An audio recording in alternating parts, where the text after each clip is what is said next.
حضرات محترم، آج جو مجلس ہے یہ اس وقت یہ مجلس شہادت حضور امام زین العابدین،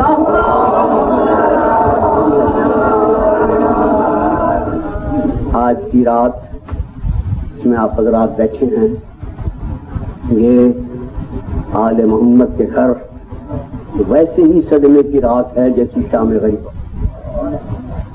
آج حضور امام زین العابدین رحمۃ اللہ، میں اس عظیم ہستی کی شان میں دو چار باتیں کہنے سے پہلے آپ کو یہ بتا دوں، یہ جملہ مترجہ ہے اگر آپ سنیں، جب بنی امیہ کی حکومت ختم ہوئی اور اس کی جگہ بنی عباس آئے،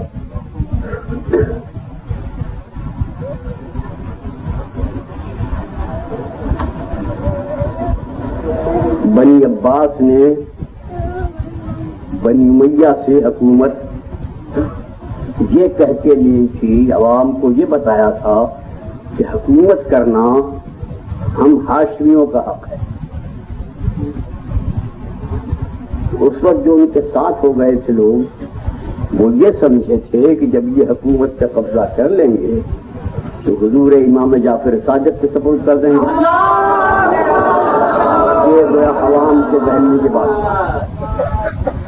مگر جب بنی عباس حکومت کے قابل ہو گئے تو انہوں نے بنی امیہ سے بھی زیادہ مظالم سرات پہ کیے۔ تو ہارون رشید کا جب زمانہ تھا، اس زمانے میں علانیہ ذکر آل محمد ممنوع تھا، کوئی شخص ان کا نام عزت سے نہیں لے سکتا تھا، کوئی بازار میں یا علانیہ کسی جگہ بیٹھ کر ان کے فضائل یا ان کی تعریف کا کوئی جملہ نہیں کہہ سکتا تھا۔ بڑا سخت وقت تھا آل محمد اور ان کے دوستوں کے لیے۔ توجہ ہے نا میری بات پہ صاحب؟ سن رہے ہیں آپ میری بات؟ ہارون رشید کے زمانے میں آل محمد کے سربراہ حضور امام موسی کاظم علیہ السلام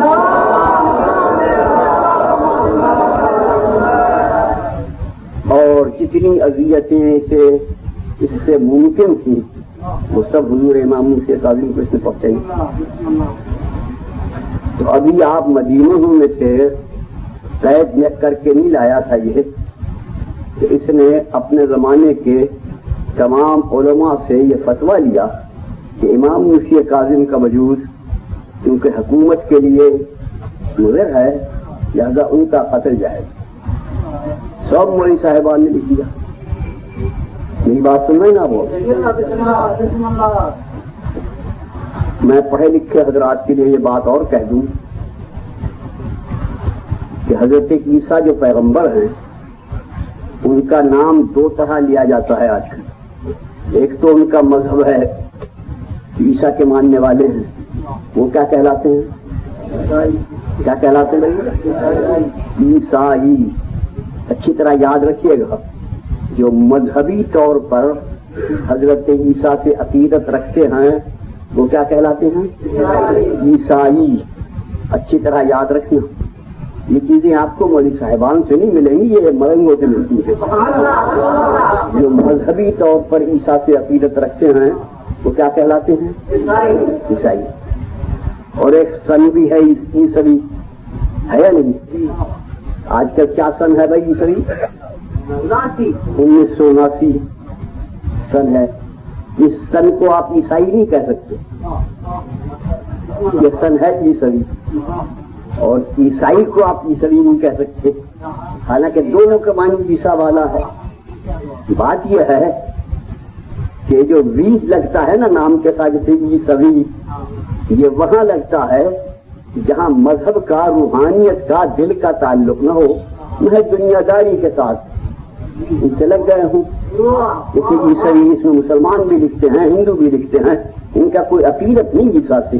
تو ایسی شے جس میں دل سے عقیدت نہ ہو، محض دنیا داری کے لیے لکھ دیتے ہوں، وہاں لگتا ہے وی جیسے ای سبھی، اور جہاں مذہبی عقیدت ہو وہاں لگتا ہے ای جیسے ای سا ای۔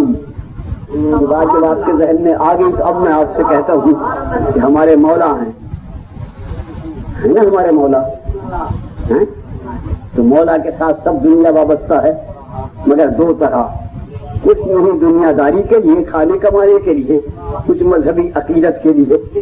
جنہیں مذہبی عقیدت ہے مولا سے وہ کہلاتے مولائی جیسے عیسائی، اور جو دنیا داری کو لگ گئے ہیں وہ کہلاتے مولوی جیسے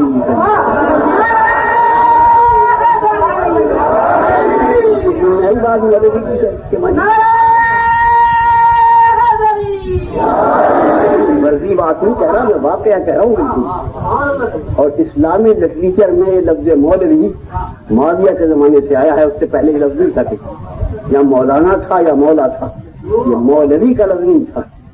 باہر نہ ہوں تو میرے محترم سامعین، تو اس زمانے میں ہارون رشید کے زمانے میں جو مولوی تھے انہوں نے لکھ دیا کہ ہاں امام موسیٰ کاظم کا قتل جائز ہے، مگر ساتھ ہی انہوں نے کہا اے ہارون رشید، تیرا ایک چچا زاد بھائی ہے جو مولائی ہے، ہم تو ہیں مولوی، ہم نے لکھ دیا وہ ہے مولائی۔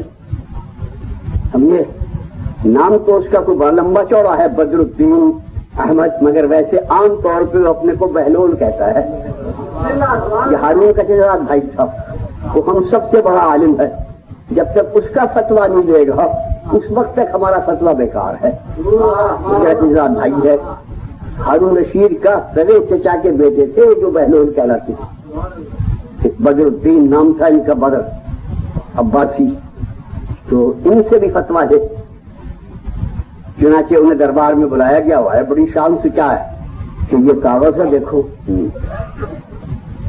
دیکھا کس کس نے فتویٰ فلاں فلاں، یہ مفتی ہیں، میں قیمتی ہوں، یہ تو مفتیوں کا فتویٰ ہے، میں تو قیمتی ہوں، میرا کیا واسطہ ہے؟ میں ذرا سوچ کے بتاؤں گا کہ آپ سوچ لیں۔ انہوں نے خط لکھا امام موسیٰ کاظم علیہ السلام کہ حضور حالات یہ ہیں، مجھ سے یہ دستخط کرائے جا رہے ہیں اس پہ، اگر کرتا ہوں تو حضور کی ایمان جاتا ہے، نہیں کرتا تو جان جاتی ہے، حضور کا حکم ہے کہ جان کی بھی حفاظت کرو اور ایمان کی بھی، اب میرے لیے کیا حکم ہے؟ تو امام نے ایک سادے کاغذ پر جیم لکھ کر واپس بھیج دیا جواب، اسی عبارت لکھی تھی، جیم لکھا، خط پکڑا بھی جائے تو کسی کو پتا نہ چلے، اس کے پاس جو پہنچا اس نے پڑھا جیم، کپڑے پھاڑ ضرور اختیار کر دی۔ ایمان کا یہ مطلب ہے۔ اور جناب ملنگ ہو کے بازاروں میں آ گیا، بہت سے شروع ہوا ہے سلسلہ یہ ملنگی کا، ان کا بابا آدم جناب بہلول ہیں۔ جب علماء، جب مولائی حضرات اپنے علم و فضل کے باوجود ذکر اہل بیت نہ کر سکے، یہ طبقات دیوانہ بن کے بازاروں میں ذکر کرتا ہے۔ دیوانے پہ کوئی قانون ہے نہیں، دیوانے پہ کوئی گرفت نہیں، اس طرح بہلول نے یہ سلسلہ شروع کیا، اور اس وقت سے لے کے آج تک یہ سلسلہ قائم ہے۔ کہیں اسے قلندر کہتے ہیں، کہیں اسے بہلول کہتے ہیں، کہیں اسے ملنگ کہتے ہیں، بعد میں یہ سلسلہ ذکر اہل بیت کا اس شکل میں قائم ہے بڑا مشکل کام، مگر ہے، قائم ہے، چل رہا ہے۔ اور کبھی آپ ہمارے پنجاب جا کے دیکھیں تو وہاں کی شیعت میں 50% حصہ ہمارے ملنگوں کا ہے۔ انہوں نے بڑی تبلیغ کی ہے وہاں مذہب اہل بیت کی، ماریں کھائی ہیں، مصیبتیں اٹھائی ہیں، مگر بڑی تبلیغ کی ہے۔ اور مولوی صاحب جو ہیں، ہم تو پہلے کہتے ہیں کیا دو گے، نا وہی دنیا میں رشتہ مولوی، اور یہ مولائی ہیں، یہ ماریں کھاتے ہیں، مصیبتیں اٹھاتے ہیں، کرتے ہیں۔ تو یہ میں بڑا خوش ہوتا ہوں جب یہ ملنگ آ کے بیٹھتا ہے یہاں، تو مجھے بہلول ملنگ یاد آتا ہے۔ یہ دیوانے ہیں مولا کے، کیا کہنے ان کے، سبحان اللہ، انہیں دیکھ کے ہم دیوانہ کہتے ہیں، ان کا نام مولا کے دیوان میں لکھا ہوا ہے۔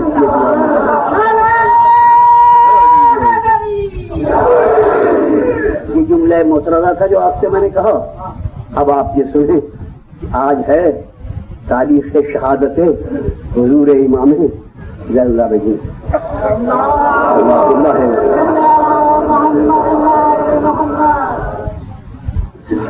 ان کی شہادت بیان کرنے سے پہلے